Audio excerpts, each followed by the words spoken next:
she sneaks to the hallway and listens. Ayanda is speaking, but there is no one else in the room. "You betrayed me, Tumelo," Ayanda whispers, her voice trembling with anger. "But I made sure you could never leave me. Never." Zuri's blood runs cold. What does she mean? Did Ayanda... Could she have had something to do with Tumelo's death? Zuri, an 11-year-old orphan, arrives in the village of Tandala, clutching a small bundle of belongings. Her eyes are wide with wonder and fear. After losing her parents to a fever, she has spent months wandering from place to place, searching for shelter. Tandala is her last hope. It's a bustling village with colourful markets, laughter echoing from homes, and the distant hum of drums during ceremonies. But what catches Zuri's attention most is the grand mansion at the edge of the village.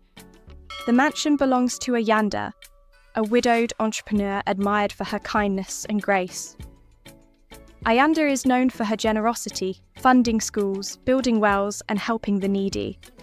Yet, there's an air of mystery around her. Some villagers say they've seen her light burning late into the night, pacing her garden as if burdened by invisible chains. Zuri, desperate for shelter, gathers the courage to knock on the heavy wooden door. A maid answers, and before long, Ayanda appears. She's tall and regal, her flowing kitenge dress shimmering in the sunlight. Her warm smile calms Zuri's nerves, and Ayanda's soothing voice promises her safety. "You may stay here as long as you need, little one," Ayanda says, placing a gentle hand on Zuri's shoulder.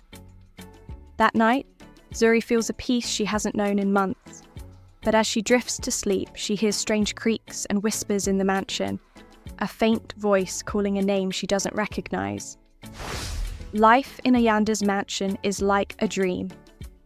Zuri is given warm meals, clean clothes, and her own small room near the garden. Ayanda treats her with kindness, often sharing bedtime stories about her late husband, Tumelo, a successful businessman. But Zuri senses something unspoken in Ayanda's voice when she mentions him. "He was my everything," Ayanda whispers one evening, staring at the horizon. Her eyes glisten with tears, but Zuri notices a flicker of something else. Anger? Regret? She isn't sure. As Zuri explores the mansion, she becomes curious about its many locked rooms. One day, while helping the maid clean, she stumbles upon a narrow staircase hidden behind a curtain. It leads to a dusty corridor, lined with paintings of Tumelo. At the end of the hallway is a locked door with intricate carvings of vines and flowers. Late that night, unable to resist her curiosity, Zuri tiptoes back to the door. To her surprise, it's slightly ajar. Inside, she finds a small shrine. Candles flicker around Tumelo's portrait, surrounded by love letters, a faded wedding photo, and a piece of blood-stained fabric. Strange symbols are drawn on the walls. Zuri's heart pounds as she notices charms hanging from the ceiling, charms she's heard villagers whisper about, ones used for vengeance. Before she can leave, she hears footsteps. She hides behind a curtain as Ayanda enters, lighting a candle and kneeling before the shrine. "Forgive me, Tumelo," Ayanda murmurs, "but you left me no choice." Zuri's breath catches. What does Ayanda mean? What secret is she hiding? The next morning dawns bright, but Zuri's mind is clouded with unease. She tries to act normal, but her thoughts keep returning to the shrine and Ayanda's cryptic words. During breakfast, Ayanda seems preoccupied, stirring her porridge without eating. The ring on her finger, engraved with Tumelo's initials, catches the sunlight, drawing Zuri's attention. When the maid, Quena, leaves for the market, Zuri seizes the opportunity to return to the locked room. Her heart races as she steps inside again. She takes a closer look at the love letters. Most are tender, filled with Tumelo's promises of undying love. But one letter stands out. It is short, hurriedly written, and stained with what looks like dried tears. In it, Tumelo mentions another woman. "I can't leave her," the letter reads. "She carries my child. I'll find a way to explain it to you."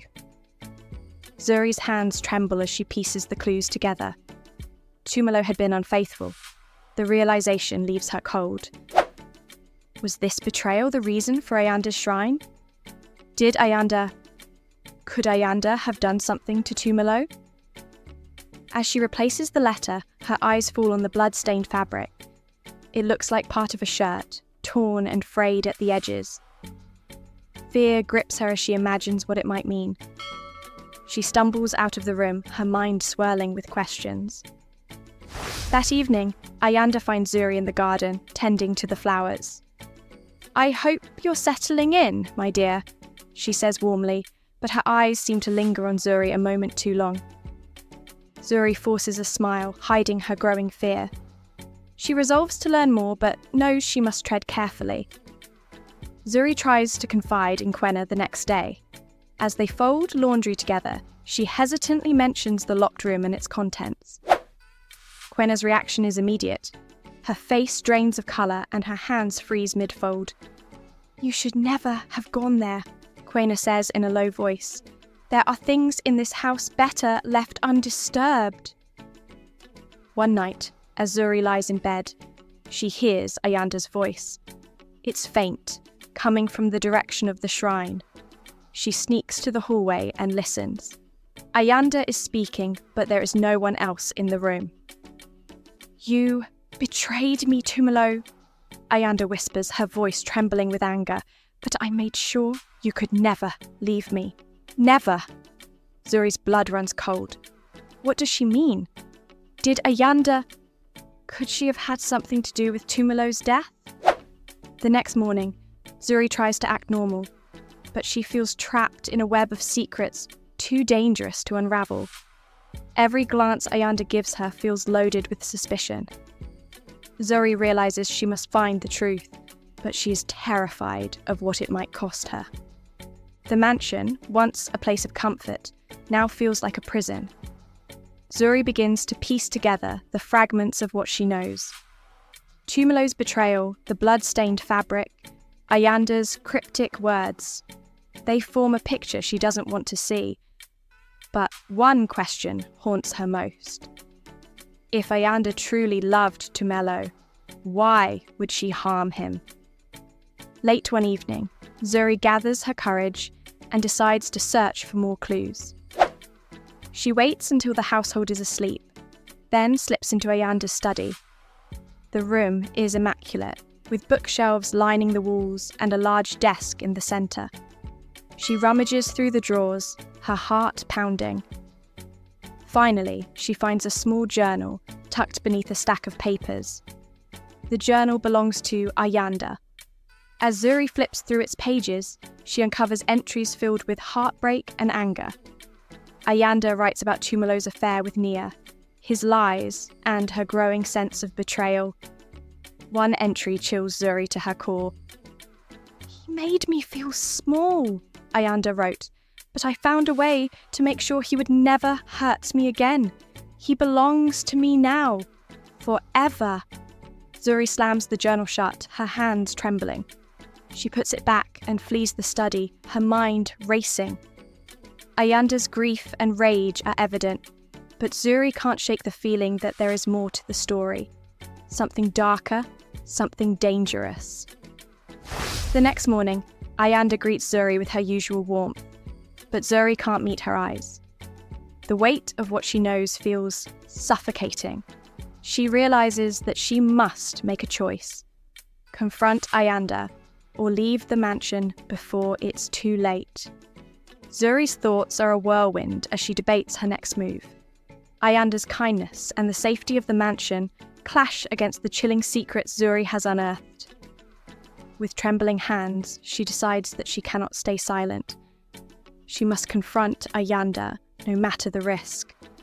That evening, as the sun dips below the horizon, Zuri finds Ayanda sitting in the garden. The older woman is serene, watching the stars begin to twinkle in the sky. "Ayanda," Zuri begins hesitantly, her voice barely above a whisper. Ayanda turns to her, her expression unreadable. Yes, my dear? Zuri takes a deep breath. I know about the shrine. I found the letters and the journal. Ayanda's face darkens, the warmth draining from her eyes. For a moment, silence stretches between them, thick and heavy. Then Ayanda speaks, her voice low and icy. You shouldn't have gone there. I had to, Zuri says, her courage bolstered by her growing anger. Why are you keeping all of this? What really happened to Tumelo? Ayanda rises slowly, towering over Zuri. You think you understand, child, but you don't. Tumelo was not the man you think he was. He broke me, he betrayed me, and I made sure he paid for it. Zuri steps back, fear and confusion warring within her. What do you mean? Did you kill him? Ayanda's eyes blaze with a mix of fury and pain. He took everything from me.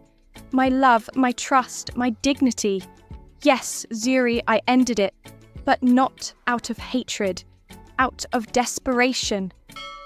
Tears stream down Ayanda's face as she continues. I didn't want to, but he left me no choice. He was going to leave me for her, for Nia, and I couldn't bear it. I couldn't let him destroy me. Zuri's heart pounds as she listens. She sees not a monster, but a broken woman consumed by grief and anger. Ayanda, she says softly, unsure of what to say next. Ayanda wipes her tears, her voice breaking. We were trying for years, Zuri, to have a child. I dreamed of holding a little one in my arms, of hearing their laughter in this house, but it never happened. When I learned of Nia carrying his child, it felt like a knife in my chest. My world crumbled, my pain, it turned to rage. Ayanda's hands tremble as she grips the edges of her Kitingi dress.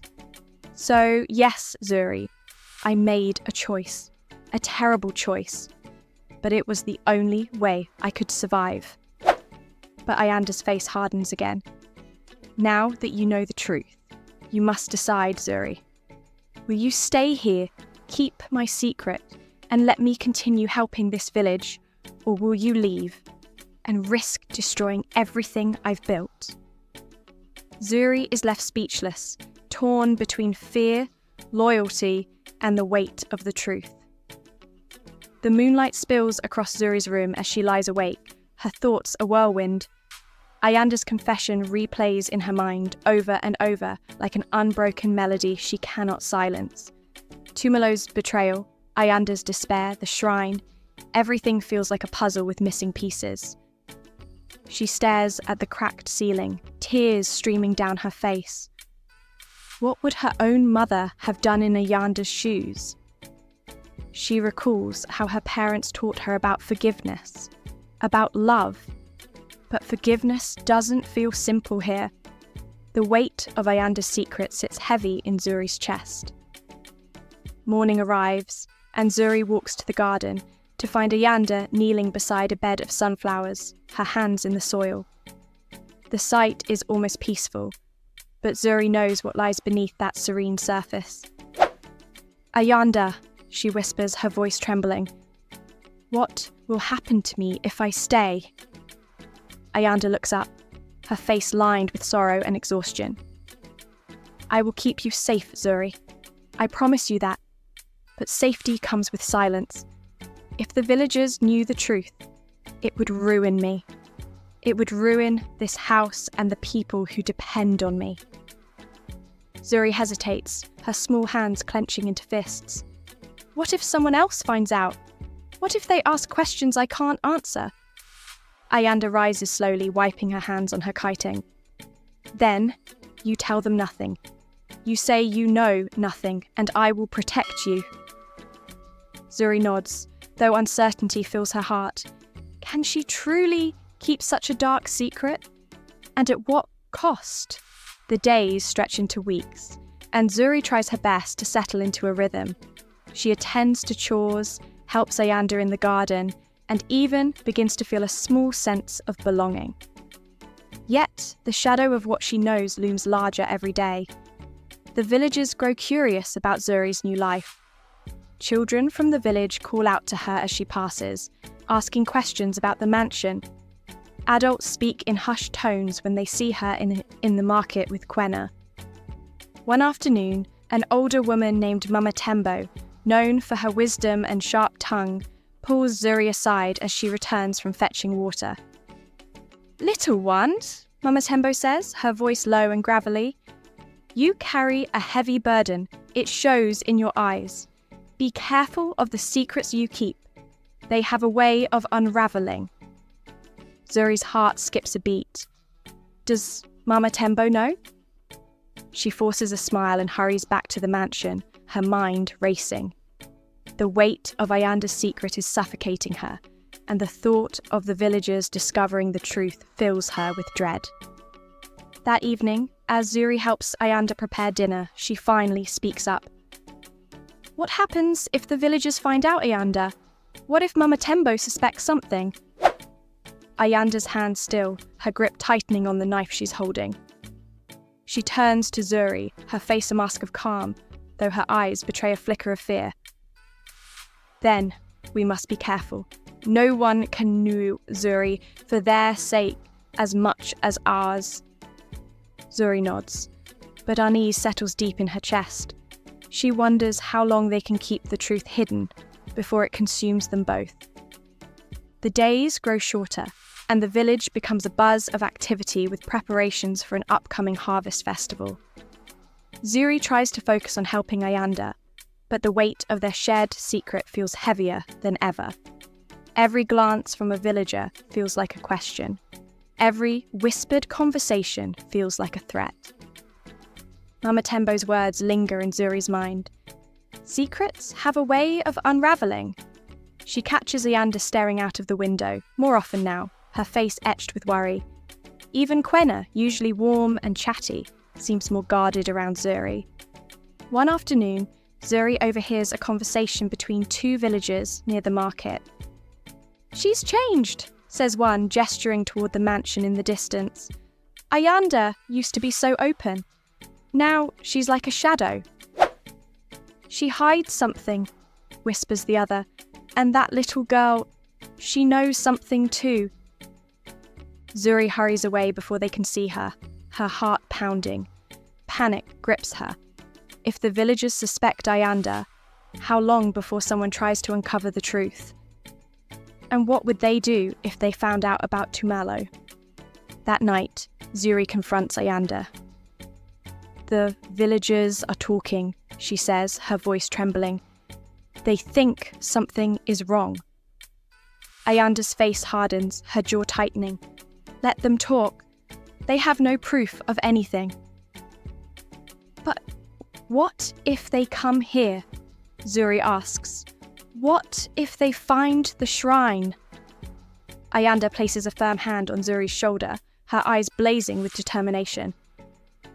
"Then we make sure they never have a reason to come here. Do you understand? No one must ever know." Zuri nods, but the unease in her heart grows. The whispers of suspicion are louder now, and she fears they won't fade away. As the harvest festival approaches, the village welcomes visitors from neighbouring towns. Traders, performers, and strangers fill the streets, bringing with them an air of excitement and danger. One visitor, a tall man with sharp eyes and a commanding presence, catches Zuri's attention. He introduces himself as Biko, a historian collecting stories of the region's most prominent families. His arrival sparks curiosity, but Zuri feels a pang of dread when she sees him speaking with Mama Tembo. "He's asking about Ayanda," Quena whispers to Zuri later that day. "Says he's heard of Tumelo and wants to write about their life together." Zuri's stomach churns. If Biko digs too deeply, he could uncover the truth about Tumelo's disappearance. That evening, she finds Ayanda in the study, poring over old papers. "There's a man in the village," Zuri says cautiously. "He's asking questions about you." Ayanda's hands freeze mid-motion. Her face darkens, but her voice remains steady. Then we must be careful.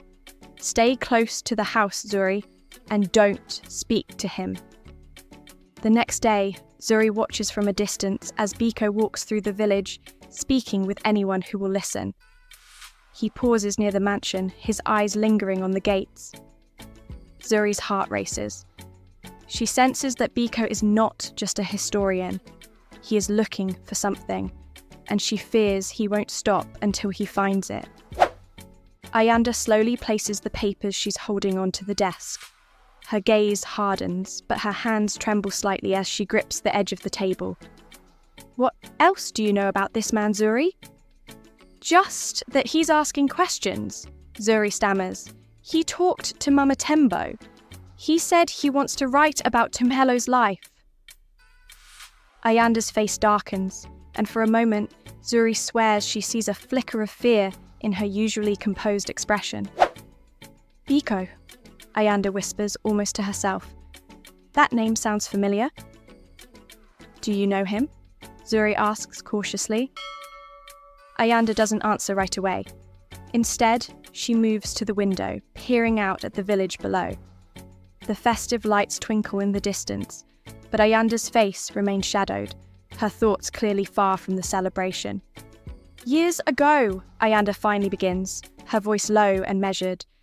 When Tumelo and I were still building our business, we partnered with many people. Some were trustworthy, others less so. She turns to Zuri, her eyes piercing. Biko might be one of those men. If he's here, it's not just out of curiosity. He wants something. Zuri feels a chill run down her spine. What do we do? We wait, Ayanda replies firmly. But we stay vigilant. Do not speak to him, Zuri. Promise me. Zuri nods, though her heart races. Ayanda's fear feels contagious, and Zuri can't shake the sense that something is about to unravel. The next day, Biko's presence becomes more noticeable. He walks through the village square, greeting people with an easy smile, but his sharp eyes seem to take in every detail. Zuri avoids his gaze, but she can feel his attention lingering on the mansion. Quena too grows uneasy. That man asks too many questions, she mutters as she and Zuri prepare dinner in the kitchen. He's not just here for stories. What do you mean? Zuri asks, trying to mask her anxiety. I overheard him talking to one of the elders, Quena whispers. He mentioned Tumelo's disappearance, said it was strange that someone so important could vanish without a trace. Zuri's hands freeze mid-motion. What did the elder say? Quena shrugs. Just the usual. That Tumelo died in an accident, but Biko didn't look convinced. That evening, as Zuri lies in bed, her mind whirls with thoughts of Biko and his probing questions. Against her better judgment, she decides to follow him the next day. She needs to know what he's really after. As the sun rises, Zuri slips out of the mansion and trails Biko through the bustling market. He stops to talk to several villagers, including Mama Tembo. Zuri strains to hear their conversation, but the noise of the crowd drowns out their words. Just as she's about to give up and return to the mansion, Biko turns suddenly, his sharp eyes locking onto hers. Zuri's breath catches, and for a moment she's frozen in place. Little one, Biko says, his voice smooth but firm. Why are you following me? I wasn't, Zuri stammers, her cheeks burning. Biko steps closer, crouching slightly so his face is level with hers. You live in the big house, don't you? With Ayanda? Zuri nods reluctantly, her heart pounding. Tell me, child, Biko continues, his tone soft but insistent. What do you know about Tumelo? Zuri's throat tightens. She remembers Ayanda's warning, but the weight of the secret feels unbearable. Nothing, she says quickly. I don't know anything. Biko studies her for a long moment, his eyes narrowing. You're lying, he says finally. But that's okay. The truth always comes out eventually. As Biko walks away, Zuri feels a wave of panic crash over her. She hurries back to the mansion, her mind racing. The truth might be safe for now, but she knows it's only a matter of time before Biko uncovers the secrets buried within Ayanda's walls. Ayanda's hands freeze mid-motion, the papers she's holding fluttering to the desk.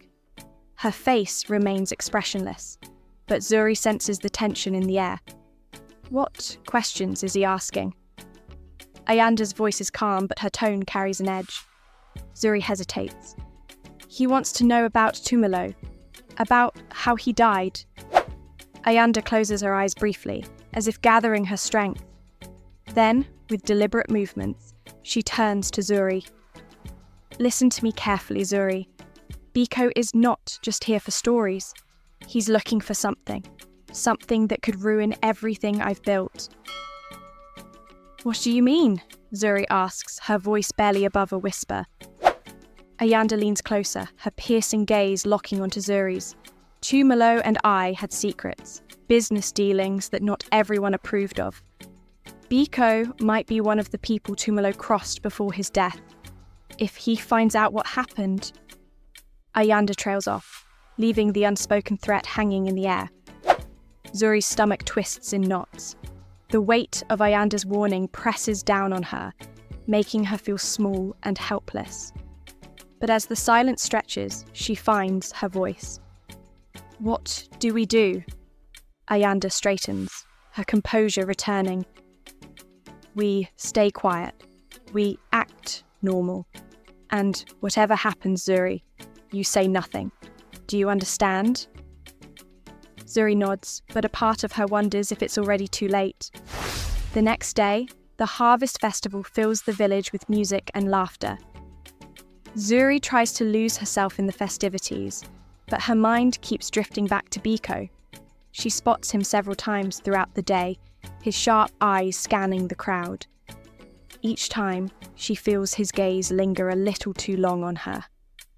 As the sun sets, Zuri returns to the mansion, her nerves frayed. She finds Ayanda in the study, pacing back and forth. Before Zuri can speak, the sound of footsteps outside the mansion freezes them both. A knock echoes through the hall, loud and deliberate. Ayanda's face turns pale. She motions for Zuri to stay quiet and moves to the door. When she opens it, Biko stands on the threshold, his silhouette dark against the fading light. "Good evening, Ayanda," he says, his tone polite but firm. "I was hoping we could talk." Ayanda forces a smile. "Of course, but now isn't a good time." Biko steps forward, his gaze flicking past Ayanda to the dimly lit hall. "It won't take long. Just a few questions about Tumelo. You understand, don't you? For history's sake." Ayanda blocks his view, her posture stiff. "I've already told the villagers everything there is to know. My husband is gone, Mr. Biko. Let him rest." Biko's smile doesn't reach his eyes. Sometimes the past has a way of resurfacing. Don't you think? Ayanda doesn't reply, and the tension between them hangs thick in the air. After a long pause, Biko tips his hat and steps back. "I'll see you around, Ayanda." As he disappears into the night, Ayanda closes the door and locks it firmly. She turns to Zuri, her expression a mix of fear and determination. "He knows something," she says, her voice trembling. "We have to be careful." That night, Zuri lies awake, the events of the day playing over and over in her mind. Just as she begins to drift off, a soft creak startles her. She sits up, her heart pounding. The sound seems to be coming from the hallway. Cautiously, she slips out of bed and tiptoes toward the noise. The mansion is dark, the shadows deep and unsettling. As she rounds a corner, she freezes. A figure stands near the door, to the locked room. The shrine. "Who's there?" Zuri whispers, her voice shaking. The figure turns slowly, and Zuri's breath catches in her throat. It's Biko. His eyes glint in the faint light, and in his hand he holds a small, rusted key. Before Zuri can react, he speaks, his voice low and ominous. "You should have stayed out of this, little one." What will happen next?